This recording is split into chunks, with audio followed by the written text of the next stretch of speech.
ဒီတစ်ခါမှာတော့ပင်လယ်သမုဒ္ဒရာရဲ့အလွန်ကျယ်ပြော့ရဲ့ကဘာကြီးထဲကနေအချက်လက်တွေကိုဘယ်လိုစုစည်းပြီးအသုံးဝင်တဲ့အသိပညာဖြစ်ပြောင်းလဲပြတယ်လဲဆိုတော့ကြည့်ကြရအောင်ပါ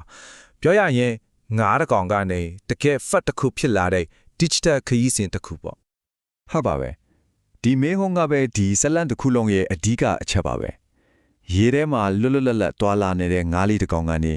ဘလို့လုပ်ပြီးသူတေသနာတဲ့မူဝါဒတွေအတွက်အရေးပါတဲ့အချက်လက် data point တစ်ခုဖြစ်သွားရတာလေအဲ့ဒီလုပ်ငန်းစဉ်တစ်ခုလုံးကိုအစရနေအဆုံးလိုက်ကြည့်ကြရအောင် ဒီဇလန်ဘေကစလဲဆိုတော့ဒီဆောက်လေးနဲ့စလာပါ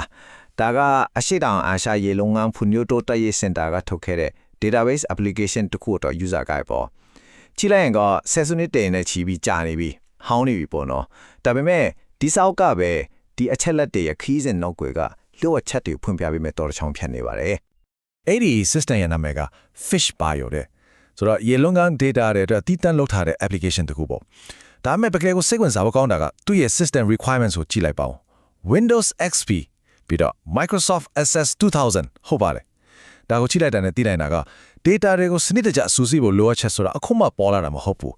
ဟိုးအရင်ခေတ်တကတွေကတကယ်ကိုအရေးကြီးတဲ့ကိစ္စတစ်ခုဖြစ်ခဲ့တယ်ဆိုတာပါပဲကဲခီးစင်ရဲ့ပထမဆုံးအပိုင်းကိုစကြည့်အောင်ပင်လယ်သမုဒ္ဒရာရဲ့ data တွေကိုစီမံခန့်ခွဲခြင်းပေါ့ဒါပေမဲ့ဒီနေရာမှာ data တွေကိုတန်းပြီးမတန်းတင်တာမျိုးမဟုတ်သေးဘူးเนาะအရင်ဆုံးအဓိကဆုံးလောက်ရမှာက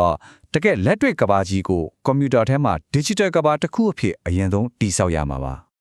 အရာအားလုံးကဘယ်ကစလဲဆိုတော့ဒီ digital မြေပုံကိုတိစောက်တာနဲ့စတာပါပဲပထမဆုံးအနေနဲ့ငါဖတ်အရိယာတွေကိုအရင်ဆုံးထပ်မှတ်ပေးရပါတယ်အဲ့ဒီနောက်မှာတော့အဲ့ဒီနေရာတွေမှာထုံးမဲ့ငါးဖန်ကိရိယာနဲ့ငါးဖန်နီးလန်းတွေကိုထည့်ရပါတယ်။ပိုက်ကွန်မျိုးမျိုးကနေငါးများတန်အထိအကုန်လုံးပေါ့ ပြီးတော့ရင်တော့ရေပေါ်မှာတကယ်အလုပ်လုပ်မဲ့ငါးဖမ်းတင်ဘောတွေကိုတစီချင်းစီစာရင်သွင်းရပါမယ်တင်ဘောတစီချင်းစီမှာသူ့ရဲ့တီးတန့်အမတ်အသားတွေအချက်အလက်တွေရှိလာတာပေါ့နောက်ဆုံးဒါပေမဲ့အရေးကြီးဆုံးအချက်ကတော့ရေအောက်ကတက်ရှိတွေကို catalog လုပ်တာပါပဲဖိမထားတဲ့ငါးမျိုးစိတ်တွေကို family, genus, species နာမည်တွေနဲ့တေးချာချာစရင်ပြုစုရပါတယ်အားတစ်ချက်ကတော့ဒီအချက်လက်တွေကို CSV file တစ်ခုကနေတန်းပြီး input လုပ်လို့ရတာပါပဲ Okay အခုဆိုရင် digital အခြေခံအုံးမြစ်တွေချက်ပြီးသွားပြီအဲ့တော့တကယ်အလုပ်စပါပြီဒါကတော့နေ့စဉ် family တဲ့ငါးတွေကိုမှတ်တမ်းတင်တဲ့အပိုင်းပေါ့တနည်းအားဖြင့်တနေ့တာရဲ့ကြိုးစားအားထုတ်မှုကိုထာဝရမှတ်တမ်းတစ်ခုဖြစ်ပြောင်းလဲဖြစ်လိုက်တာပါပဲဟာပန်ခီးစင်တွေခုချင်းစီရဲ့မှတ်တမ်းမှာအချက်လက်တွေအများကြီးပါတယ်တိမ်ပေါ်နာမယ်သုံးတဲ့ကရိယာဖန်းတဲ့နေရာအချိန်အကုန်ပဲဥပမာခီးစင်ကြားချိန်တို့ပိုက်ဆွဲတဲ့အချိန်တို့ကဘယ်လောက်ထိအားစိုက်ထုတ်ခဲ့ရတယ်လဲဆိုတဲ့ effort ကိုပြတယ်ပြီးတော့စုစုပေါင်းဖမ်းမိတဲ့အလီးချိန်ကအဲ့ဒီစ조사မှုရဲ့ရလဲပေါ့အချက်လက်တစ်ခုချင်းစီကသူ့ဇလန်းနဲ့သူရှိနေတာပါဒါပေမဲ့ခဏလေးစုစုပေါင်းအလေးချိန်ကိုတည်ရုံနဲ့ပြီးသွားပြီလားမပြီးသေးပါဘူးတကယ်တော့အခုမှဇလန်ကပိုပြီးနည်းနည်းလာတာပါအဲ့ဒါကတော့ဇီဝဗေဒရှုထောင့်ကနေပိုပြီးအသေးစိတ်လေ့လာတဲ့အပိုင်းပါပဲဟုတ်ပါရဲ့ဒီရမှာစုစုပေါင်းဘယ်လောက်ဖမ်းမိတယ်လဲဆိုတာထက်ပိုရေးကြီးတဲ့မိခွန်းတွေပေါ်လာပါပြီဘယ်လိုမိခွန်းတွေလဲဆိုတော့ဖမ်းမိတဲ့ငါးတွေထဲမှာဘာမျိုးစိတ်တွေပါလဲသူတို့ရဲ့အရွက်စားတွေကဘယ်လောက်ရှိလဲပြီးတော့အရေးကြီးဆုံးကသူတို့တွေမျိုးဆက်ပွားနိုင်တဲ့အခြေအနေမှာရှိနေသေးရဲ့လားဒီ software ကအဲ့ဒီမိခွန်းတွေရဲ့အဖြေကိုရှာဖို့ကူညီပေးတာပါပထမဆုံးစဉ်ကတော့ species composition ပါ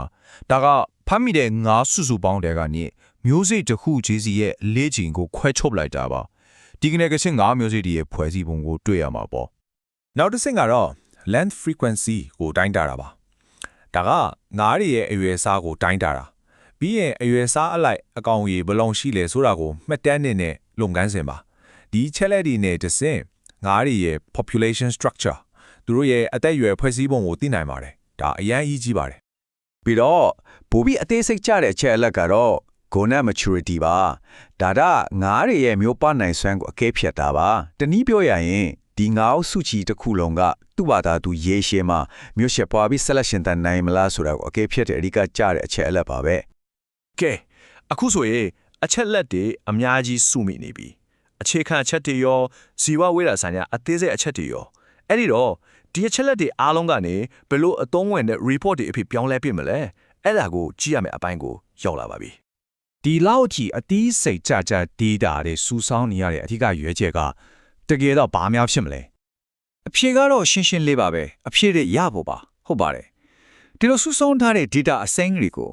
တကယ့်ကိုအသုံးဝင်တဲ့ လက်တွေ့အသုံးချနိုင်တဲ့အသိပညာတွေ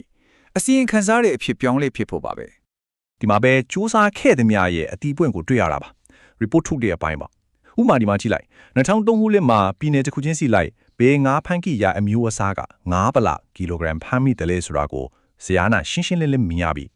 ဒီလိုမျိုး report တွေကမူဝါဒချမှတ်သူတွေအတွက်ရောတိပ္ပမီယာရှင်တွေအတွက်ပါတန်ဖိုးမဖြတ်နိုင်ပါဘူးပြီးတော့ဒီ data တွေကိုတခြား format တွေနဲ့ export လုပ်ပြီးပိုပြီးနန်းနန်းနဲ့ခွဲခြမ်းစိတ်ဖြတ်တာတွေလုပ်လို့ရသေးတယ် ကဲအခုဆိုရင်ငါးတစ်ကောင်လာနေအသုံးဝင်တဲ့အချက်လက်တစ်ခုဖြစ်လာတဲ့ခီးစဉ်ကိုအစအဆုံးမြင်တွေ့ခဲ့ပြီးရောဆိုတော့ဒီအကြောင်းအရာတစ်ခုလုံးကိုပြန်ခြုံငုံတုံတက်ပြီးစဉ်းစားစရာလေးတစ်ခုနဲ့အဆုံးသတ်လိုက်ကြရအောင် ပင်လယ်ထဲကငါးတစ်ကောင်ကနေ database ချက်ကစာရင်းတစ်ကြောင်းဖြစ်လာတဲ့ခီးစဉ်ဒါဟာတကယ်ကိုခစ်တစ်တဘောဝပုံချင်းထိန်းထိန်းရင်းနဲ့စီမံခန့်ခွဲရေးရဲ့အခြေခံအုံမြစ်ပါပဲဒီလိုခိုင်မာတဲ့အချက်လက်တွေမရှိဘဲနဲ့ဘယ်လိုမှမှန်ကန်တဲ့ဆုံးဖြတ်ချက်တွေချနိုင်မှာမဟုတ်ပါဘူး အခုလို AI တို့ Big Data တို့ခေတ်စားနေတဲ့အချိန်ကြီးမှာ Windows SB ခေတ်ကဒီလိုရိုးချင်းတဲ့ database တစ်ခုကနေဘယ်လိုသင်ခန်းစာမျိုးတွေရနိုင်မလဲ